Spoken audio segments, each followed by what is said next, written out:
हे भगवान, ये क्या हो गया? मेरी मेहनत खराब हो गई। हमने जो नए बीज लगाए थे वो भी बह गए। अरे मैं कितने महंगे बीज लाया था, तुमने क्या किया गोपी? तुम दोनों की जिम्मेदारी थी ना, 250 गज के हिस्से को तुमने सब बर्बाद कर दिया। तुम्हारा ध्यान कहाँ रहता है गोपी? खेत में इतना पानी, वो तो शुक्र है कि इस तरफ पानी नहीं आता, वरना हमारी सब्जियां और फसल भी सड़ा देती तुम तो। मैं ऐसा रिस्क नहीं ले सकती। देख लिया ना माँ जी, पापा जी, आपने। मुझे बंटवारा चाहिए, आप खेत का बंटवारा कर दीजिए। और मुझे तो नहीं लगता कि इसको ये खेत भी देना चाहिए। उपजाऊ को भी बंजर बर्बाद करके छोड़ेगी। अगर ये सब करना है तो घर के पीछे खेत पड़ा है, उसे ही ले लो। ये सब क्या हो गया? भाभी, बंटवारे की बात क्यों कर रही हो आप? ये परिवार में ठीक नहीं है। तो बर्बाद होता हुआ देखी क्या? तुम्हारी पत्नी का अब काम में मन नहीं लगता। घर के काम तो बिगाड़ ही दिया और अब खेत के भी। अब शुगर ने कहेगी। हाँ, करिश्मा सही कह रही है, अब अलग अलग हिसाब होना चाहिए। सही बोल रहा है तू। अब मुझे खेत का बंटवारा कर देना चाहिए और इस 500 गज के हिस्से में माधव और तुझे कुछ नहीं मिलेगा, क्योंकि तेरी बीवी ने तो नुकसान करने की ठान ली है। माँ, दोनों ने इस खेत में दिन रात मेहनत की है और ये कैसा बंटवारा है जिसमें कोई हिस्सा ही नहीं है। बंटवारा हुआ है ना, लेकिन इस खेत का नहीं। जो दूसरा खेत है उस पर तुम काम करोगे, और ये मेरा आखिरी फैसला है। लेकिन माँ, वो बंजर जमीन जिस पर 10-15 सालों से कुछ नहीं उगाया, उस जमीन पर हम कैसे उगाएंगे? अब इतनी ज्यादा सख्ती दिखा रही हो तुम।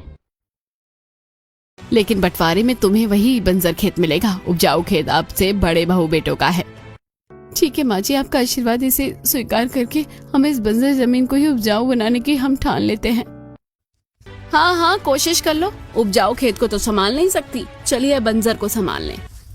तुम लोग खड़े क्या देख रहे हो? जितना नुकसान हुआ है उसे ठीक करो, एक्स्ट्रा पानी निकालो। जी दीदी। अपने परिवार का ये चेहरा देखकर दोनों पति पत्नी का दिल टूट गया था। मैं सच बोल रही हूँ माधव जी, मैंने घर के अनाज को सावधानी से रखा था और कल दोपहर के बाद मैं खेत में नहीं गई हूँ। जरूर किसी ने कुछ किया है। मुझे तुम पर विश्वास है, लेकिन अब हमारे हाथ से वो खेत चला गया और बंजर जमीन हाथ लगी है। क्या हम वो कर पाएंगे? हमें अपने भविष्य के लिए करना ही होगा, हारना नहीं है। आपके पास कुछ पैसे हैं ना, उससे अच्छा उर्वरक खाद और बीज ले आना, सब्जियां जल्दी उग जाती हैं। हाँ ठीक है। अगले दिन से दोनों पति पत्नी घर के पीछे वाले सूखे बंजर खेत में मेहनत करने के लिए घंटों तक हल चलाकर वहां के रोड़े पत्थर हटाते हैं। वहीं चिंटू और शिवानी घर में टीवी देख रहे होते हैं। इतने में बैग लिए अपने पेपर खत्म करके नंद राखी घर लौटती है। उसे देखकर माता पिता गले लगा लेते हैं। बच्चे कूदने लगते हैं। बुआ आ गई, बुआ आ गई। बुआ बुआ, आप हमारे लिए क्या लाई हो? अरे मैं शहर में पेपर देने गई थी, तुम्हारे लिए चीज खरीदने थोड़ी ना। फिर भी देखो, तुम्हारे लिए चॉकलेट लाई हूँ। बच्चे अपनी चॉकलेट खाकर कूदने लगते हैं। अरे वाह बुआ, ये तो बहुत ठंडी ठंडी चॉकलेट है। लो, मेरी बहन आ गई। मैंने तो तुझे खेत में ही देख लिया था। सब यहाँ पर हैं। छोटे भैया भाभी कहाँ हैं? वो पीछे वाले खेत में हैं। अरे वहाँ क्यों? वो तो बंजर है ना, कब से सूखा पड़ा है। बड़े वाले खेत में ही काम कर रहे थे ना। हाँ, लेकिन कल ही खेत का बंटवारा हो गया है, इसलिए अब से पीछे वाला खेत माधव गोपी का है। राखी, तुम बिना घर आकर घर के बेकार बातों में पड़ रही हो। ये लो ठंडी ठंडी शरबत पियो। थैंक यू भाभी, गर्मी से बहुत परेशान हो गई हूँ। ये पीने की मुझे बहुत जरूरत है। राखी शरबत पीकर अपने भैया भाभी के पास जाती है, जिनका पसीना में बहुत बुरा हाल था, और उन्हें भी शरबत देती है। उसे देखकर दोनों के चेहरे पर खुशी आ जाती है। अरे राखी, तुम कब आई? पता ही नहीं चला। पेपर हो गया अच्छे से? मेरी बहन आ गई। ये लो, मैंने पी लिया है। हाँ, आप भी पी लो। देखो तो धूप में कैसा कितना लाल चेहरा हो गया है, पसीने में डूबे हुए हो। ये सब कैसे हो गया? जैसे भी हुआ, लेकिन खेत का बंटवारा बिल्कुल अच्छा नहीं लग रहा। पर कोई बात नहीं, जहाँ चाहा वहाँ रहा, और मैं आपके साथ हूँ। इस तरह घर में गोपी अभी भी खाना पीना सबका बनाती, सब खाते भी थे, लेकिन सास ससुर और करिश्मा ज्यादा ही नाराज रहते थे। वहीं गरीब बहू बेटे भी सूखे बंजर खेत में रोज मेहनत करते हैं। लू चलती है, अपने खेत के लिए उन्हें पानी नदी से बाल्टी भर भर के पानी लाना पड़ता है। फिर उसे मिट्टी को पलटते भी हैं और फिर गोबर लाकर खाद बनाते हैं। ऐसी मेहनत करते हुए उन्हें 1 महीना बीत जाता है। उन्होंने कुछ सब्जी के बीज भी डाले होते हैं, लेकिन केमिकल की वजह से उनके खेत में अभी कोई असर नहीं दिखता। हताश होकर एक दिन, देखो गोपी, हमने मेहनत करना तो छोड़ी नहीं है, मेरे हाथ में छाले भी आ गए, पैसे खत्म होने को आए हैं। खाद और बीज ने कोई काम नहीं किया। मुझे नहीं लगता हमें इस बंजर भूमि पर कुछ मिल सकता है। मैं मंडी चला जाता हूँ। नहीं जी, हम हार नहीं मानेंगे। तुम बताओ अकेले काम कैसे करें, मजदूर भी तो चाहिए। अजी गरीब लोग पैसों से नहीं हिम्मत से खेती करते हैं। कोई फायदा नहीं है तुम्हारे इस मरकट जैसे बेजान जमीन में वक्त देने का, ये नहीं उपजने वाली। आपको पता है आंटी, आपके इन शब्दों ने हमें और मजबूत कर दिया है। अब तो हम और मेहनत करेंगे, देखना आप और एक दिन हमारे खेत की सब्जी खाकर भी तारीफ करोगी। हाँ हाँ देखते हैं। यहाँ वो अपने खेत से निकलकर घर की ओर जाते हैं तो सामने उनका उपजाऊ खेत था जहाँ से हरी भरी सब्जी और फसल निकल रही थी। बिरजू और करिश्मा मेहनत से काम करके उन्हें जला रहे थे। वाह, इस बार मेरे खेत में दुगनी मेहनत हुई है, दुगनी फसल निकली है, दुगना पैसा भी आएगा। बुरी नजर वालों का तो मुंह काला होगा। हाँ हाँ मालकिन, इस बार की सब्जियां बड़ी अच्छी निकली है। वहीं माधव मंडी जाकर काम मांगता है तो दूसरों के यहाँ धूप में रिक्शा पर सब्जी पहुंचा कर आता है। दिन की उसे 200 रुपए की दिहाड़ी मिल जाया करती थी जिससे माधव अपने बच्चे और घर का खर्चा चलाता है। हरीश भी बहू बेटों की मेहनत करता देखकर खुश होता है।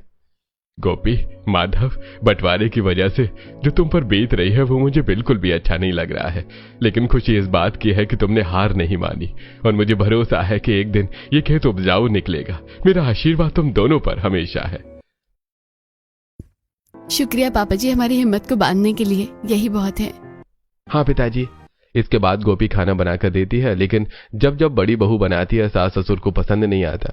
वहीं गोपी चूल्हे की राख और गोबर का खाद इत्यादि डाल देती है, लेकिन एक दिन चिंटू जगह जगह आम खाकर उसकी गुठलियां बंजर खेत में डाल देता है और खेल खेल में दबा देता है। तब गोपी, चिंटू यहाँ पर क्या कर रहा है? खेलने के लिए तुझे और कोई जगह नहीं मिली है? इतनी धूप में बीमार पड़ जाएगा, चल अंदर। अरे मम्मी आला। वहीं राखी अपना कैमरा लेकर करिश्मा के खेत में वीडियो बनाती है। दोस्तों वेलकम टू माय चैनल। ये है मेरा व्लॉग का 7th डे। इससे पहले मैंने आपको अपना घर और बाकी जगह दिखाई थी, लेकिन आज खेत दिखाऊंगी।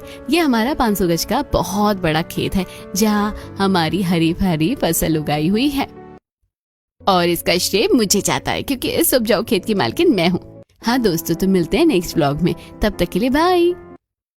ये सब क्या शुरू किया है तुमने? अरे भाभी, एग्जाम देने के बाद खाली हूँ तो मैंने सोचा जब तक अपने गांव में ब्लॉग शूट कर लूं। मुझे बहुत गर्मी लग रही है, आप मेरा कैमरा पकड़ो ना, मैं पानी पीकर आती हूँ। राखी गलती से कैमरा ऑन करके चली जाती है और करिश्मा अपना हरा भरा खेत देखकर मुस्कुराती है। वाह, आखिर बंटवारे में ये पूरा उपजाऊ खेत मेरा ही हो गया।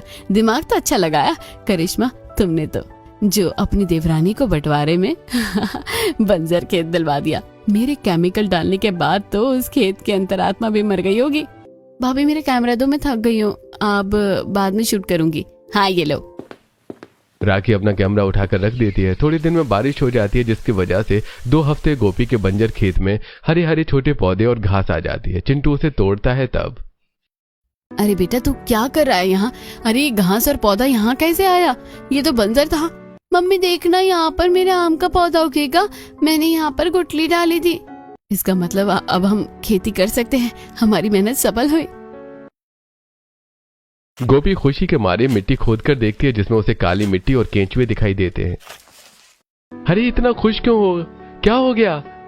तभी गोपी सब बताती है। दोनों पति पत्नी खुशी के मारे पागल हो जाते हैं और फिर अपने कुछ बचे हुए पैसों से फल और सब्जी के नए बीज बाजार से लेकर आते हैं और अपने खेत में मेहनत करते हैं। गोपी तो बाजार की सड़ी गली सब्जियां तक उठाकर ले आती है और उन्हें मिट्टी में दबा देती है। गरीब बहू रोज थोड़ा थोड़ा पानी देती है, घर संभालती है और माधव अभी भी मंडी में बाहर का काम करता है। लेकिन कुछ समय में ही उनका बंजर खेत हरे हरे फल सब्जियों के पेड़ पौधों से खिलखिलाने लगता है। टमाटर, धनिया, बैंगन, मिर्च, धनिया, तोरई, घिया इत्यादि थे। मुझे तो विश्वास नहीं हो रहा, वो भी हमारी मेहनत रंग लाई। अब हम ये सब्जी बाजार में बेच सकते हैं और हमें खूब पैसा मिलेगा। हाँ जी, देखिए हमने सिर्फ सब्जियां नहीं उगाई, सब्जियों के लिए अलग से और भी पौधे हैं। क्यों ना हम इसे भी बेचकर पैसे कमाएं? हाँ हाँ, ये ठीक रहेगा, इससे बाकी लोग अपने घर में छोटी मोटी सब्जियां उगा सकते हैं। तब माधव रेडी और अपनी सारी हरी सब्जियां खेत से तोड़कर लगा देता है और उन पर पानी का छिड़काव कर देता है और मंडी लेकर निकल जाता है। आइए आइए, हमारी ताजी ताजी हरी सब्जी खरीद लीजिए, सिर्फ 20 रुपए में, 20 रुपए में। अरे भाई साहब, आपकी सब्जी तो काफी ताजी लग रही है, जरा 3 हरी सब्जी दे दो। हाँ हाँ, ये लीजिए। ऐसी बहुत सारे लोग माधव की ताजी सब्जियों को खरीद लेते हैं। ये देखकर बिरजू हैरान हो जाता है और अपनी पत्नी को बताता है। तब करिश्मा भागकर पीछे वाले खेत पर देखने जाती है। बाप रे, मुझे अपनी आंखों पर विश्वास नहीं हो रहा। इसने बंजर जमीन पर खेती कर ली। अच्छा है, कम से कम इनका काम भी चल जाएगा, वैसे भी छोटा खेत है। छोटा है तो क्या हुआ, हम अपने खेत पर और उपजाऊ सब्जी उगाकर इनसे आगे निकलेंगे। थोड़ी दिनों में आसपास के लोग माधव गोपी की ताजी सब्जी खरीदने लगते हैं। सास ससुर भी खुश होते हैं, गांव की औरतें। वाह बेटी, मुझे यकीन था कि तुम जितनी संस्कारी हो जमीन बंजर में भी जान डाल दोगी। बेटा, उस दिन के लिए माफ कर दो जब मैं तुम्हें ताना दे रही थी, लेकिन आज सच में तुम्हारी खेत की सब्जी खाना चाहती हूँ। क्यों नहीं आंटी, मैं आपका खुशी से स्वागत करती हूँ। अरे भाई, मैंने सुना है आप सब्जी के छोटे छोटे पौधे और जड़ भी दे रहे हो। कितने का है ये गमला? सिर्फ 50 का है भाई साहब। औरतें उसके खेत की सब्जियां भी ले जाती हैं और खाकर खुश होती हैं, और बाकी के लोग उसके छोटे छोटे पौधे भी खरीदते हैं। इस तरह उनकी आर्थिक स्थिति बेहतर हो जाती है, सब्जियों का अच्छा मुनाफा मिलता है, और इन सब से जलन खाकर करिश्मा अपने पूरे खेत में अच्छे उपजाऊ के लिए केमिकल डाल देती है, जो कि उसके पूरे फसल और सब्जियों। ये देखकर अगले दिन बिरजू अपना सिर पकड़ लेता है। अरे नहीं नहीं नहीं नहीं, ये नहीं हो सकता, मैं बर्बाद नहीं हो सकता। कल तक तो मेरी सारी फसल और सब्जियां ठीक थी, ये इतनी सड़ कैसे गई? ये सफेद चूना और ये महक। करिश्मा, तुमने कुछ किया है क्या? वो मैंने ज्यादा उर्वरक के लिए रसायन डाल दिया। अरे तुम पागल हो क्या? तुम्हारे दिमाग में नहीं है? जब तक वो दोनों संभाल रहे थे तब ही ठीक था। इतने में ओलावृष्टि वर्षा होने लगती है, जो कि उनके बचे कुचे खेत को पूरी तरीके से बर्बाद कर देती है। घर में अब खाने के लिए कुछ भी नहीं होता। तब एक दिन गोपी अपने खेत की ताजी हरी सब्जियों की टोकरी में देती है, जिसमें करिश्मा लात मार देती है। क्या कर रही है बहू? एक तो वो हमारे खाने के लिए लाई है और तू अपमान कर रही है। यही तो माँ जी ये चाहती थी, जरूर इसकी ही काली नजर लगी होगी। दीदी, मैं अपने परिवार के साथ ऐसा क्यों करूंगी जब मेरे पास अपना खेत है ही तो। मम्मी जी पापा जी ने कब से खाया नहीं है कुछ। भाभी, मैं बना देती हूँ। भैया तो अपनी जेब से पैसे भी नहीं निकाल रहे। तब राखी और गोभी मिलकर खाना बनाते हैं, तब जाकर पूरा परिवार खाना खाता है। अगले दिन करिश्मा राखी से पूरे घर में झाड़ू लगवाती है।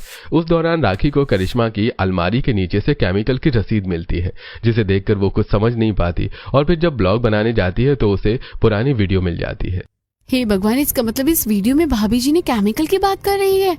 वो यही केमिकल है इन्होंने ये बंजर खेत में इस्तेमाल किया ताकि भैया भाभी परेशान हो, और बंटवारा भी। मैं ये सारी बात सबको बता दूंगी। मम्मी पापा भैया भाभी छोटी भाभी आ जाइए।